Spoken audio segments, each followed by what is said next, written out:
Salvini a processo, l'inchiesta era partita dalla procura di Agrigento, 28 migranti positivi a Porto Empedocle, il governatore Musumeci interviene sui prefetti, basta scaricare sulla Sicilia. Oltre ad Angela Galvano, espressione della sinistra, la città di Agrigento potrebbe avere un altro candidato sindaco donna, espressione della destra, l'attuale presidente del Consiglio Daniela Catalano.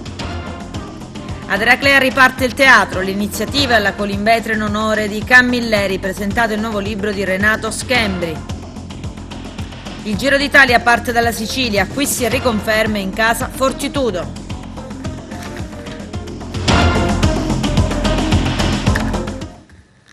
Bentrovati gentili telespettatori al nostro appuntamento con l'informazione. Mentre i migranti sbarcano a flusso, in ben 28 sono i positivi al coronavirus nella tensostruttura di Porto Empedocle, il Senato vota a favore del processo per il leader della Lega, ex ministro degli interni Matteo Salvini. L'inchiesta era partita dalla procura di Agrigento. Vediamo. Sì del Senato al processo per il leader della Lega Matteo Salvini per la vicenda Open Arms. L'inchiesta era stata aperta dalla Procura di Agrigento, guidata da Luigi Patronaggio, e poi passata per competenza al Tribunale dei Ministri a Palermo. L'ex ministro dell'Interno Matteo Salvini è accusato di aver bloccato lo sbarco della nave, dunque di plurimo sequestro di persone e rifiuto di atti d'ufficio. I fatti risalgono all'agosto 2019, quando la nave dell'ONG spagnola rimase 20 giorni in mare nel Mediterraneo con a bordo 164 migranti. Niente immunità parlamentare dunque, dopo la decisione del Senato di concedere l'autorizzazione a procedere per Salvini. Il procedimento torna ora alla Procura di Palermo, che dovrà chiedere il rinvio a giudizio. Il GUP fisserà l'udienza preliminare, al termine della quale i PM potranno chiedere il processo e il proscioglimento dell'ex ministro. Salvini rischia fino a 15 anni, ma il vero incubo è l'ineleggibilità. Dai banchi del Senato Salvini ha iniziato la sua difesa. Il leader della Lega al Senato parla a più riprese di un processo politico nel suo intervento. Era evidente il fatto che non si trattava di un naufragio, ma si trattava di una voluta invasione di campo e di una voluta violazione della legge. Il divieto d'ingresso nelle acque italiane di questa nave spagnola era a firma di Salvini all'epoca dei fatti, ministro degli interni, del collega ministro dei trasporti Toninelli e del ministro della difesa Trenta. Noto il fatto che non sia intervenuto nessuno del Movimento 5 Stelle, che evidentemente sottolinea l'imbarazzo, però devo dire che preferisco il bel tacer dei 5 Stelle alle gratuite supercazzole di Renzi e compagnia. Io preferisco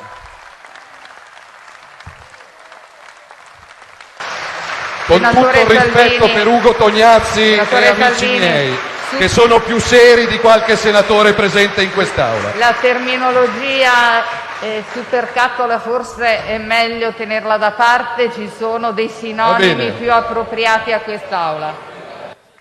I numeri di Frontex mi dicono che dopo il nostro pericoloso governo l'unico paese in cui si sono moltiplicati gli sbarchi quest'anno è l'Italia. Sbarchi dimezzati in Grecia, sbarchi dimezzati a Malta, sbarchi dimezzati in Spagna, sbarchi triplicati in Italia. Quindi qualcuno dovrà pagare, non dico giudiziariamente, perché la differenza di cultura fra un liberal democratico e qualcuno che guarda a sinistra è che noi alle idee contrapponiamo altre idee, non i tribunali o i processi politici. Alle idee contrapponiamo altre idee. È atteso oggi a Porto Empedocle il vice ministro dell'Interno e capo politico del Movimento 5 Stelle Vito Crimi, insieme a una delegazione di parlamentari siciliani. Vito Crimi ha risposto al nostro appello, dice una festante sindaco Ida Carmina. Si tratta di un'importante dimostrazione di attenzione nei confronti della nostra comunità in questo momento difficile. A Crimi, afferma Carmina, esporrò le criticità che stiamo affrontando legate all'arrivo dei migranti sbarcati sulle nostre coste e trasferiti nella tensostruttura del nostro porto, e strutture che finora hanno mostrato di essere poco adeguate allo scopo del contenimento dei migranti in quarantena, anche nei comuni vicini. La situazione a Porto Empedocle è sempre più drammatica. Ci sarebbero 28 persone positive al Covid-19. Si tratterebbe di migranti sbarcati a Lampedusa e poi trasferiti. Attualmente si trovano isolati in una zona della tensostruttura nel porto. Le persone che hanno contratto il virus sono tutte asintomatiche. Solidale con Salvini è il governatore della Sicilia, Nello Musumeci, che in una nota ufficiale scrive: si è persa una preziosa occasione per manifestare il primato della politica nelle scelte di governo del fenomeno migratorio. Al senatore Salvini manifesto l'augurio convinto che possa trovare presto giustizia. Giorgia Meloni, leader di Fratelli d'Italia, si è sentita di esprimere tutta la sua amarezza attraverso un post su Twitter. Il processo di un ministro per aver fatto quello che il suo mandato gli imponeva, ovvero difendere la nazione, i suoi confini e rispettare l'indicazione data dagli elettori con il voto, è un precedente spaventoso nella democrazia italiana. Non meno duro l'affondo di Silvio Berlusconi. L'uso politico della giustizia è l'arma con la quale la sinistra vuole liberarsi degli avversari, ha dichiarato il presidente di Forza Italia. Nuove disposizioni per i prefetti siciliani emessa dal governatore siciliano Nello Musumeci sul fronte migranti. In particolare si legge: nel caso in cui le autorità di governo non abbiano predisposto adeguate navi quarantena, il prefetto competente per territorio attiva le procedure previste per la distribuzione dei migranti sull'intero territorio nazionale, informando il Ministero dell'Interno, e individua una struttura per l'eventuale ospitalità dei migranti in transito verso altre destinazioni. E poi anche al fine di evitare assembramenti di persone, anche alla luce del crescente contagio tra i cittadini stranieri giunti sul territorio, è fatto divieto di individuare qualsivoglia struttura di passaggio in contrasto con le linee guida nazionali sulla distanza minima di 1,5 metri tra ciascun ospite. Il presidente del Consiglio Comunale di Porto Empedocle, Marilu Caci, ha convocato un Consiglio Comunale straordinario. Dopo gli ultimi risvolti riferiti all'emergenza, è in programma il prossimo 7 agosto. La situazione dei migranti sta creando ormai seri problemi di ordine pubblico acuiti dalla pandemia ancora in corso, scrive in una nota Marilu Caci. Ritengo sia fondamentale coinvolgere la Deputazione nazionale e regionale della provincia, unitamente al nostro presidente Nello Musumeci. La grave situazione che stiamo vivendo non può essere prosegue circoscritta al territorio empedoclino, ma deve essere necessariamente elevata a livello regionale e nazionale, ed è di primaria importanza che Porto Empedocle e gli empedoclini non siano lasciati e non si sentano soli in un momento così critico.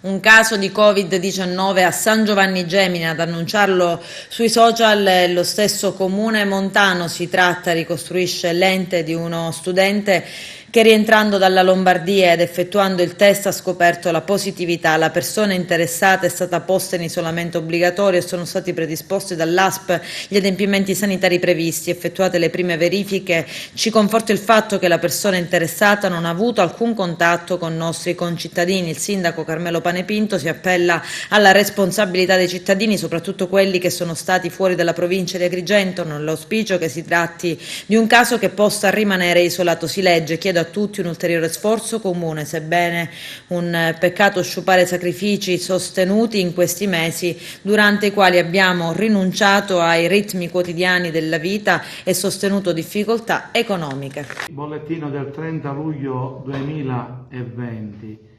Devo smentire categoricamente una voce che non so chi l'ha diffusa nel nostro territorio, in quanto a Raffadali non ci sono persone che risultano positivi al Covid. C'è soltanto un nostro comprovinciale esattamente nel paese di Ravanusa, che è un soggetto che viene da un paese europeo, che è risultato positivo e ha purtroppo dei sintomi. Quindi è bene dire che non è vero che il virus ha perso di aggressività, perché abbiamo in Sicilia diversi soggetti ricoverati anche in rianimazione. Come avete avuto modo di vedere, la pandemia torna a far paura in Europa. Leggevo poco fa i dati: abbiamo 900 contagi nelle 24 ore in Germania, 1.400 in Francia, 1229 in Spagna, mentre la Romania è il paese in cui attualmente il fenomeno è più presente. Siamo a 1356 contagi giornalieri. In Italia abbiamo un trend in crescita, siamo arrivati a 386 nelle ultime 24 ore, però è preoccupante perché abbiamo visto che è una crescita costante che avviene quasi giornalmente. Anche in Sicilia abbiamo visto che è in crescita, addirittura nel rapporto che vi è tra nuovi contagi e persone che sono state testate, la Sicilia è seconda dopo il Veneto, con una percentuale che è dell'1,87 contro il 3,73 del Veneto.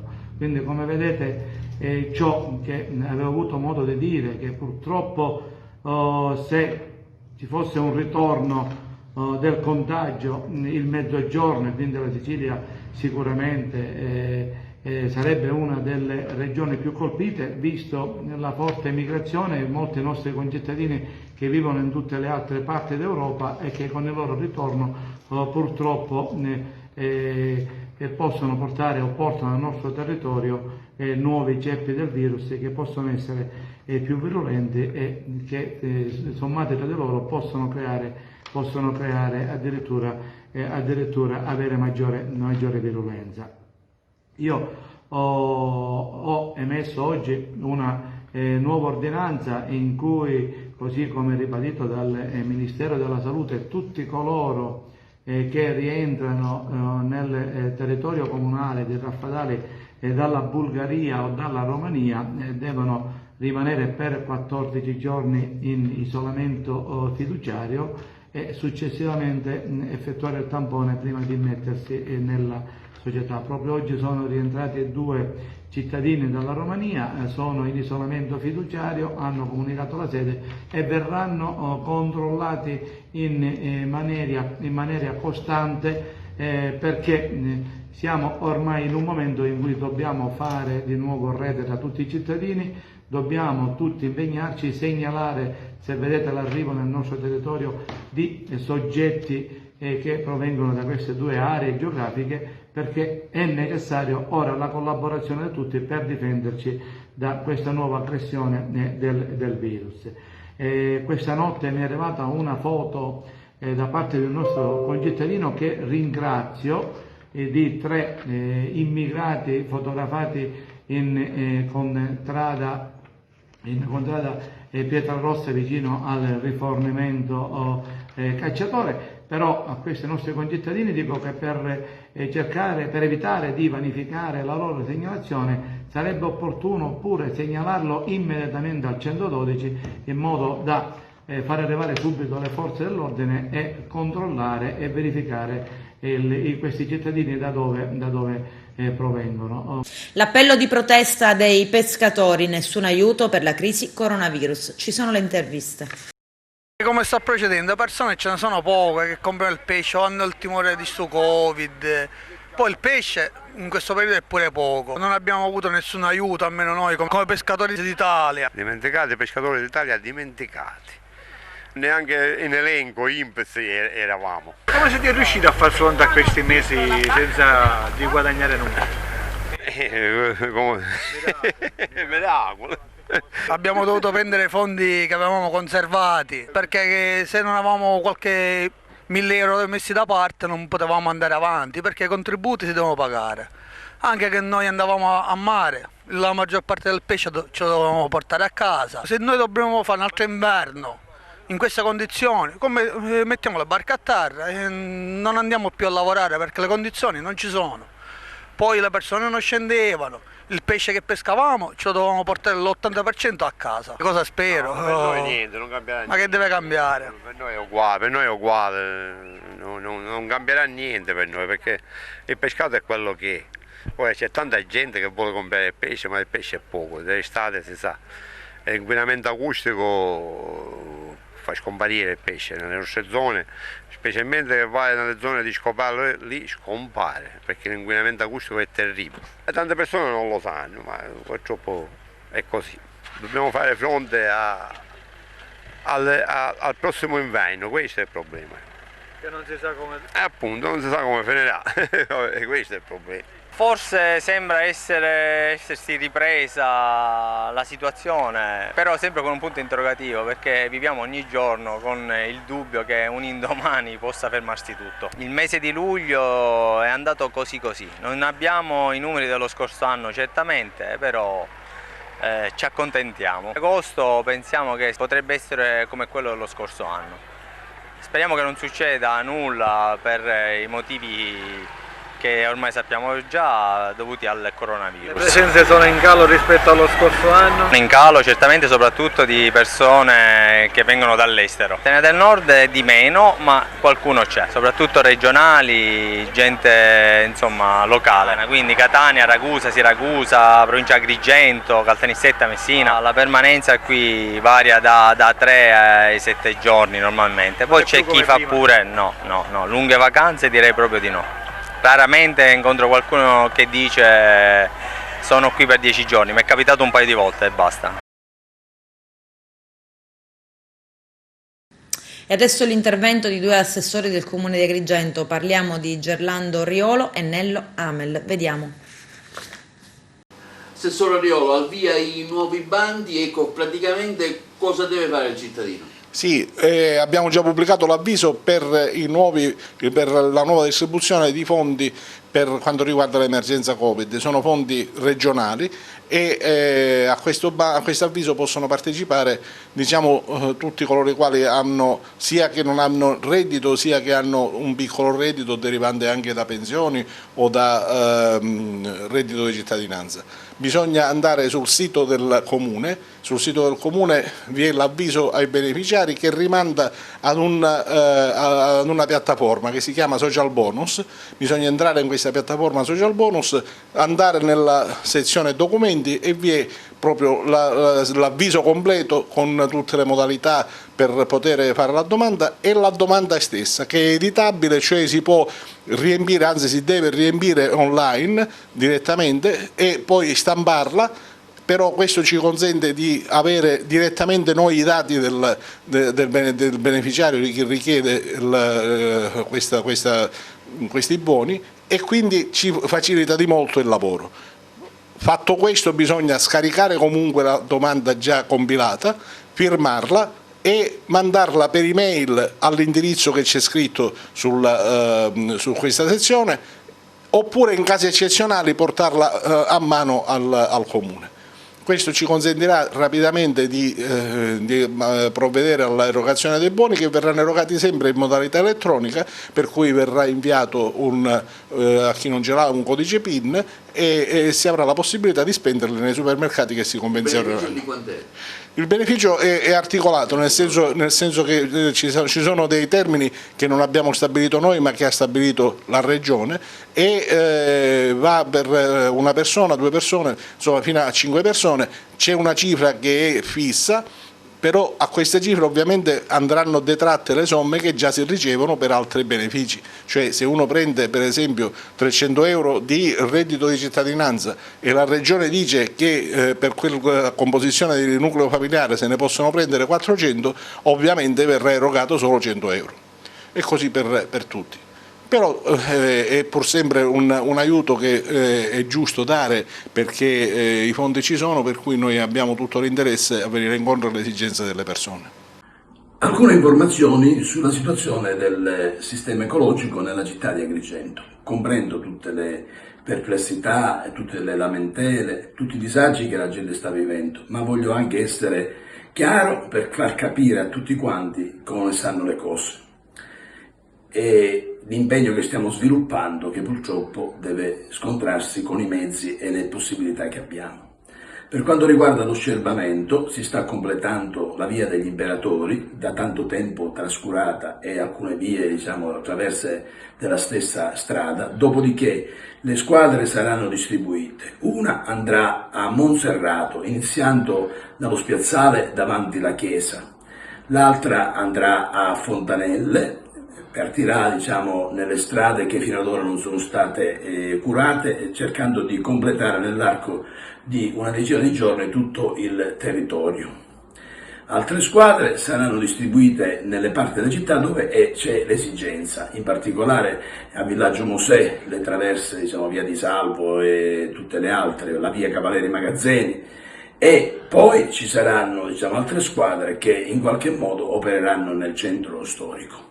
Questo è il massimo di sforzo che stiamo riuscendo a fare. Tra qualche giorno sarà aggiudicato, diciamo, una gara che abbiamo fatto per Ville Giardini e si inizierà con altre 4 squadre che saranno distribuite sulla città per tutte le piazzole e le aree, diciamo, che sono di competenza.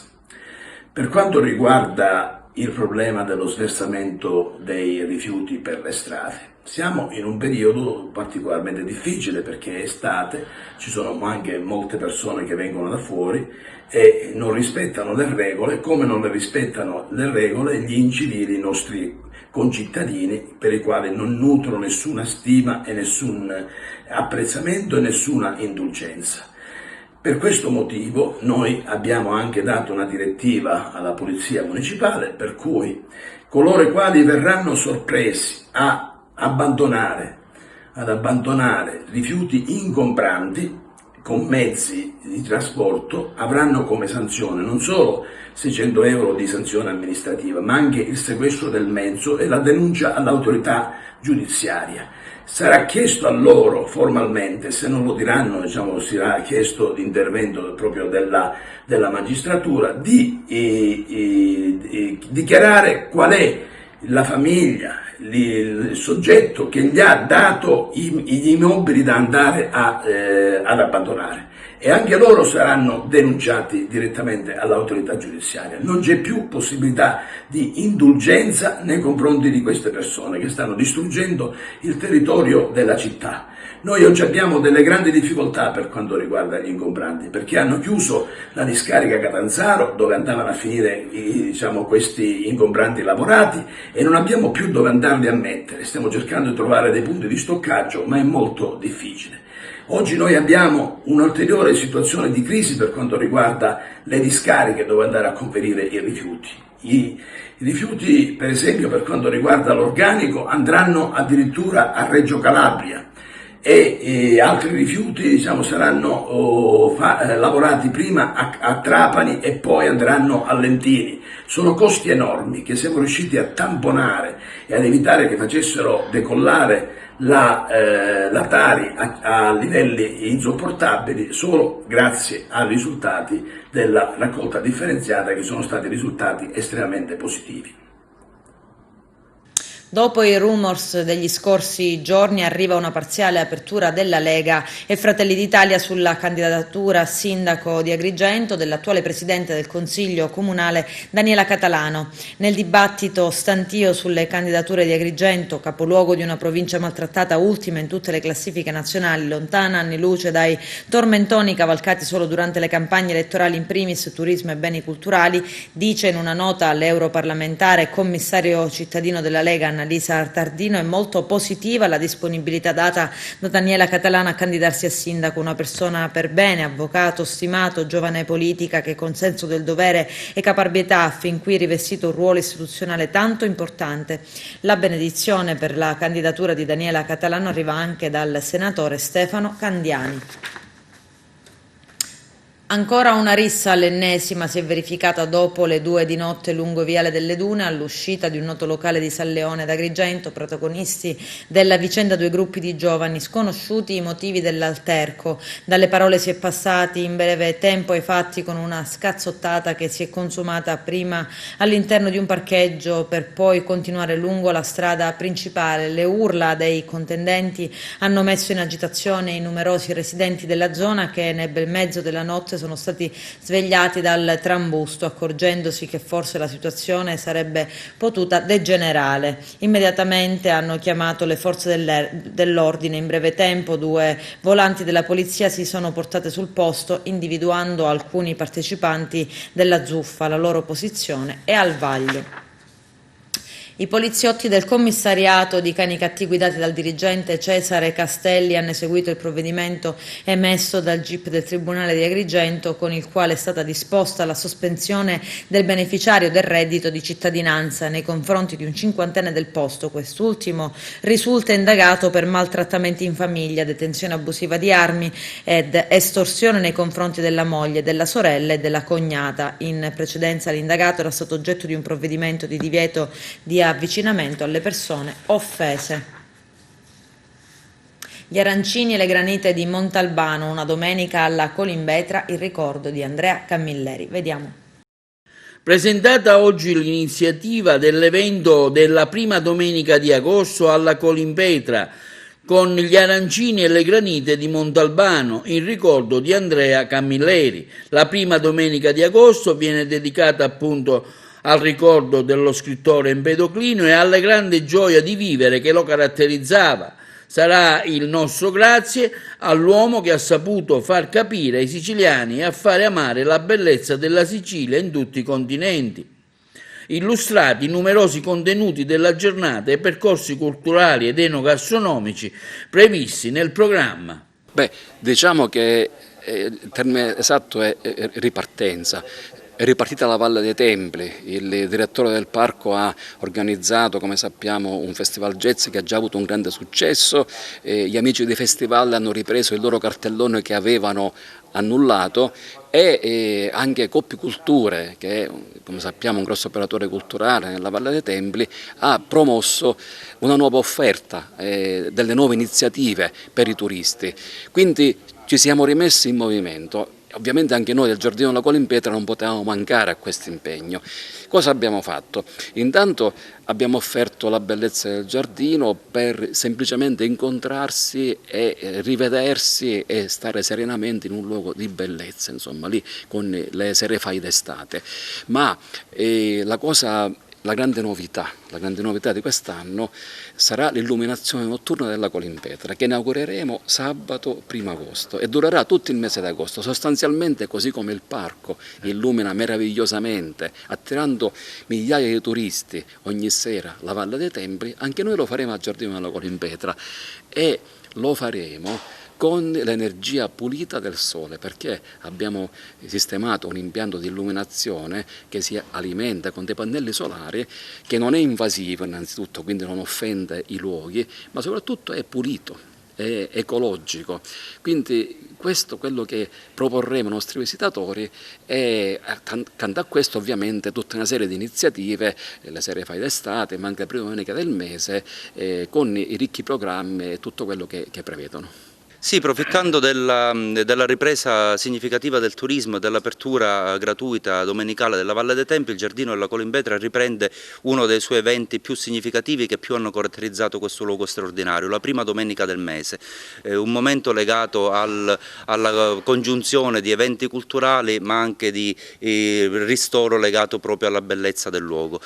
Abbiamo dedicato questa giornata alle granite e alle arancine siciliane, una scelta che non è affatto accidentale, perché anche noi vogliamo ricordare il nostro grande compianto scrittore Andrea Camilleri. A poco più di un anno dalla sua scomparsa, con le tante celebrazioni che in Sicilia si sono avute doverosamente nei confronti del nostro conterraneo, ci è parso necessario anche noi poterlo ricordare, perché lo spirito del Giardino della Colimpetra è certamente presente nelle pagine di Andrea Camilleri e lo ricordiamo proprio con due prodotti che caratterizzano il commissario Montalbano: le arancine, che saranno anche offerte ad una variante molto buona al pistacchio preparata dal panificio Terra Dunci di Aragona, e delle granite di tantissimi gusti che sono invece preparate alla storica pasticceria in Furna di Agrigento. Questi produttori saranno presenti ad alletare questa giornata, il pomeriggio, le visite guidate, sino dalle 10 del mattino sino alle 18. Dalle 18:30 invece sarà possibile essere presenti alle Serie Fai d'Estate, che è un evento che in queste settimane ha preso davvero molto piede, con una ricchissima presenza e partecipazione di un pubblico anche molto giovane, e proprio alla luce di questo, d'intesa con il Giardino della Colimpetra, il MIC che cura e organizza queste serate prevederà per tutto il mese di agosto la presenza e l'organizzazione nei giorni di venerdì, sabato e domenica di questi eventi, peraltro con un ricchissimo programma culturale e anche con un'offerta musicale di altissimo spessore e rilievo. Quindi vi aspettiamo tutti al Giardino della Colimpetra per poter festeggiare insieme e ricordare Andrea Camilleri e per poter godere di questo Giardino degli Dei. Nell'ambito della rassegna Autori Ingirgenti è stato presentato il libro di Renato Schembri, Canberra. Il nostro direttore Arturo Cantella era lì. Renato Schembri, un psicoterapeuta con un libro giallo dal titolo Canberra. Le motivazioni di questo scritto da cosa nascono?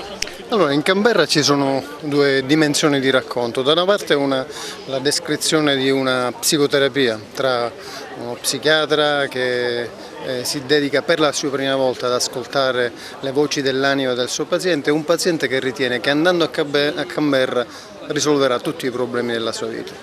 Dall'altra invece c'è una dimensione che ha a che fare con un aspetto sociologico, culturale, politico e che viene raccontato attraverso una traccia noir giallo. Le due tracce, le due storie, le due dimensioni si intrecciano per cercare da una parte di presentare dei contenuti che abbiano un senso e dall'altra di raccontare una storia che spinga il lettore a voltare pagine, ad andare avanti e ad arrivare fino alla fine della storia in fretta.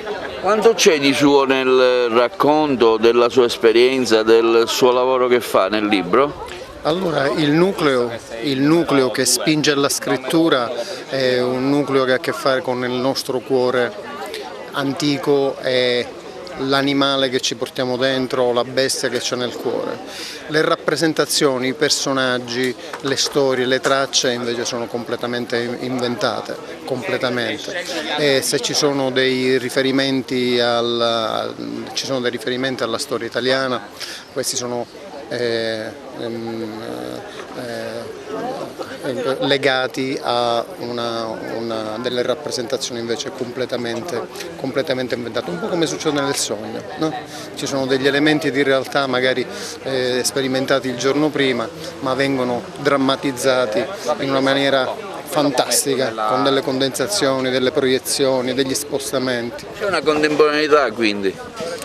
C'è una contemporaneità con il sistema Italia, c'è una contemporaneità con i gruppi sociali, c'è una contemporaneità con la militarizzazione dei gruppi sociali e dei servizi di qualsiasi tipo, la militarizzazione burocratica prima ancora che politica, così come c'è un riferimento alle sofferenze dell'uomo di tutti i giorni.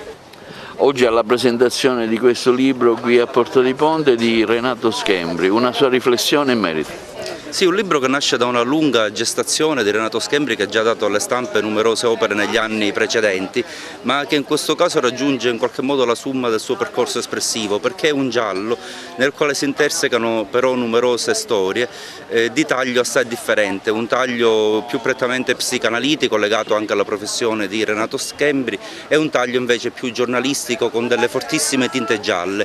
Queste intersezioni che sembrano apparentemente sfilacciate fra loro in realtà poi si ritestono all'interno di un discorso unitario che non soltanto indaga i recessi dell'anima dei protagonisti, ma in qualche modo ha dei riferimenti ben precisi alla storia italiana e al giornalismo. È un libro d'inchiesta, è un libro giallo, è un libro di intrattenimento estremamente scorrevole, leggibile, ma anche con un linguaggio acutamente riflessivo e articolato. Credo che sia davvero una delle pubblicazioni più interessanti di questa stagione estiva ad Agrigento e mi auguro che possa avere tutto il successo che merita. Adesso c'è la pubblicità, tra poco vi aspetto. Tornano le rappresentazioni teatrali della manifestazione annuale di Teatri di Pietra 2020 in programma dal 2 al 21 agosto ad Eraclea Minoa. Il nostro direttore Arturo Cantella. Al via anche quest'anno l'edizione 2020 dei Teatri di Pietra che si svolge presso l'area archeologica di Eraclea Minoa, sita nel comune di Cattolica Eraclea.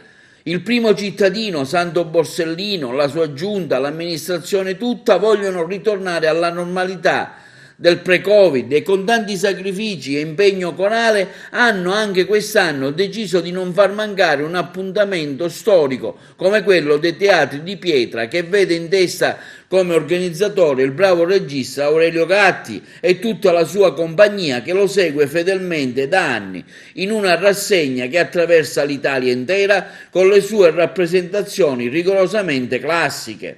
L'evento, che inizia il prossimo 2 agosto, è sostenuto anche dalla Regione Siciliana per mezzo degli assessorati al turismo, ai beni culturali e del Parco archeologico della Valle dei Templi. Si inizia il 2 agosto con la rassegna Tempesta da Virgilio, drammaturgia di Sebastiano Tringali, con Carlotta Bruni, Rosa Merlino, Paola Saribas e Sebastiano Tringali. Quindi il 5 agosto con Arianna nel labirinto di Manuel Gilberti, con Deborah Lentini, Simonetta Cartia, Rosaria Daniello, Elvio Lapira, Giulia Valentini, Claudia Bellia, movimenti di Serena Cartia, musiche di Antonio Di Pofi, regia di Manuel Gilberti. Infiniti Mondi è l'8 agosto da Giordano Bruno, drammaturgia di Brancaccio, regia e coreografia di Aurelio Gatti con Carlotta Bruni, Paola Saribas, Marie Claire Granieri, Rosa Merlino e Mario Brancaccio. Quindi il 12 è il momento di Discolos di Menandro con Raffaele Gangale, Dario Garofalo, Cinzia Maccagnano, Luna Marongiu, Cristina Putignano, adattamento e regia di Cinzia Maccagnano. Per terminare il 21 agosto La donna a tre punte di Andrea Camilleri e Giuseppe Di Pasquale, regia Giuseppe Di Pasquale con gli attori Claudia Morello, Delia Tiglio, Beatrice Tafuri e Valeria Contadino. Gli spettacoli iniziano alle 21:15. La ripresa della campagna di scavi archeologici, fortemente voluta dal governo Musumeci e avviata in Sicilia appena un anno fa, continua a produrre risultati sorprendenti. A Sant'Angelo Muxaro, piccolo centro dell'entroterra agrigentino, le ricerche in località Monte Empisu, nelle tombe a Pozzetto della necropoli risalente al IV millennio a.C., hanno infatti portato alla luce vasi e resti scheletrici molto interessanti. I ritrovamenti saranno sottoposti nei prossimi giorni a esami scientifici e specifici che consentiranno di identificarne il contenuto. Le analisi isotopiche sui reperti scheletrici serviranno a identificare invece il tipo di dieta alimentare adottata dalla popolazione. Quello di Sant'Angelo Muxaro è uno degli 8 cantieri attivati dalla regione siciliana in tutta l'isola dopo un'interruzione di oltre 10 anni per aprire una nuova stagione che consentirà alla nostra terra di ottenere un duplice risultato. Da un lato arricchire l'offerta del nostro immenso giacimento culturale a turisti, studiosi e curiosi, dall'altro conservare la nostra memoria. Le attività di ricerca e di scavo archeologico negli ultimi decenni sono state condotte da università e istituti privati, dice l'assessore dei beni culturali e dell'identità siciliana Alberto Samonà, ed è stata precisa volontà del governo regionale, sotto l'impulso dell'assessore Sebastiano Tusa, quella di ricominciare a finanziare campagne in tutta la Sicilia, affidandole alle professionalità che operano all'interno dell'assessorato dei beni culturali. I risultati ci confortano e rafforzano la consapevolezza che le soprintendenze siciliane, dotate di eccellenti archeologi e tecnici, hanno le potenzialità di continuare in quell'attività di ricerca che ci ha reso famosi nel mondo. Riprendere le campagne di scavo, inoltre, è il modo per riappropriarsi di una tradizione scientifica indispensabile per lo studio e la conservazione della nostra memoria. Di grande rilevanza anche le indagini che si stanno conducendo sul Monte Castello, alta e inaccessibile rocca sul fiume Platani, identificata con Camicos, cui è legato un patrimonio di leggende che ruotano intorno alla figura del cretese Minosse e del re sicano Cocalos.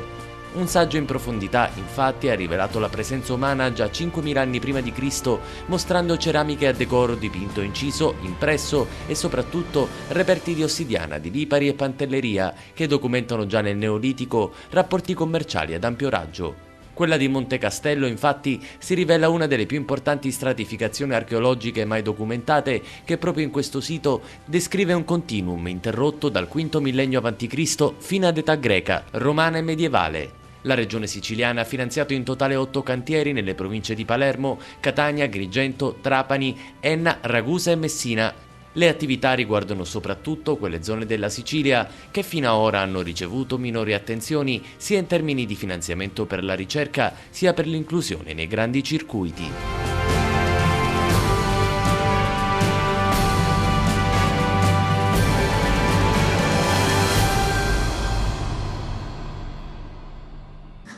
Il Giro d'Italia celebra la grande partenza dalla Sicilia. Vediamo. Verrebbe da dire la bicicletta che passione. E quest'anno il Giro d'Italia parte proprio dalla Sicilia. Abbiamo raggiunto questo accordo con RCS e dal 3 al 6 ottobre la carovana farà 4 tappe nell'isola prima di raggiungere il continente. Un grande evento, non solo sportivo, uno sport antico e che conta in Sicilia tantissimi appassionati di tutte le età, ma è anche un grande evento di promozione turistica, perché dall'alto il giro potrà essere seguito mettendo a fuoco le parti più belle, gli aspetti paesaggistici più interessanti del nostro territorio, pianure, colline, montagne. Io credo che sia veramente una preziosa occasione e non è la prima, perché come ricorderete lo scorso anno abbiamo avuto anche, sempre d'intesa con RCS, il Giro di Sicilia tornato dopo tanti anni. Bene, un'occasione buona per fare sport, per fare turismo, per far conoscere in Italia e nel mondo la parte migliore di questa nostra terra. Buon viaggio a tutti! La Fortitudo Agrigento e Giovanni Veronesi ancora insieme, lo ha annunciato la società bianco-azzurra. Veronesi, 22enne di Brescia, arrivato a stagione in corso, è riuscito a ritagliarsi un ampio spazio all'interno del roster della Fortitudo Agrigento. Per lui la scorsa stagione 10 partite disputate. Abbiamo avuto modo di apprezzare Giovanni già la scorsa stagione, ha detto il direttore sportivo Christian Maier. Per il gruppo è un giocatore davvero importante, ovviamente tecnicamente ha delle cose da migliorare, siamo pronti a lavorarci insieme, ha delle qualità umane importanti per rimanere nel nostro gruppo. Pensiamo che continuando insieme il nostro percorso Giovanni possa migliorare molto. Per me è un grande onore tornare a giocare nel palazzetto dove l'anno scorso mi è stata data la possibilità di esordire in Serie A2, ha detto Giovanni Veronesi. È un ambiente fantastico in cui sono sicuro che potrò migliorare e dare un bel contributo alla squadra. Non vedo l'ora di ritornare al Palamoncada. Incertezze invece nel mondo del calcio dilettanti. Arturo Cantella. Ripartire dopo il lockdown è l'obiettivo di tutti, anche del calcio dilettantistico, spiega il presidente della Lega Nazionale Dilettanti, Cosimo Sibilia. Ma ad oggi, nonostante il nostro impegno con contributi, agevolazioni, date e scadenze fissate, non vi è alcuna certezza sulla partenza delle attività. Dopo il protocollo FIGC per la ripresa e per gli allenamenti del 5 giugno scorso, nonostante i nostri solletici nelle sedi opportune, non c'è al momento alcuna indicazione ufficiale per lo svolgimento di gare e campionati. Ci sono 12.000 società e oltre 1 milione di calciatori e calciatrici che attendono con impazienza di sapere se alla fine dell'estate si potrà riprendere a giocare e in che modo. È questo l'interrogativo che pone Sibilia, facendosi portavoce della preoccupazione del gigantesco movimento della Lega Nazionale Dilettanti, di fatto la più grande comunità sportiva d'Italia e anche d'Europa. Noi siamo il calcio genuino, quello del campanile, delle piccole imprese locali, prosegue il numero 1 dei dilettanti, quello che contempla il gioco a 11, il calcio femminile, il futsal e il beach soccer, quello dei camp estivi, delle sagre, insomma, quello messo già abbastanza a dura prova dall'emergenza sanitaria e che vuole con tutte le sue forze provare a cominciare. La Lega Nazionale Dilettanti ha da tempo sollevato il problema attraverso i suoi organismi centrali e periferiche con diverse iniziative. Qui rischiamo di vanificare tutti gli sforzi compiuti per contenere l'emorragia di società e per mettere in sicurezza la stagione 2020-2021, continua Sibilia, mentre assistiamo al paradosso per cui lo sport amatoriale è ripreso con le responsabilità demandate alle regioni e il calcio dilettantistico non sa come e quando ripartire. Quindi, conclude Sibilia, serve un protocollo sanitario adeguato che arrivi rapidamente a una soluzione. Proseguire con questa incertezza produrrà solo danni incalcolabili al nostro movimento, che non merita di vedere mortificati i sacrifici fatti per assicurare la ripresa delle attività. Con questo è tutto, termina qui l'edizione del telegiornale. Grazie per la gentile attenzione e per essere stati con noi. A presto.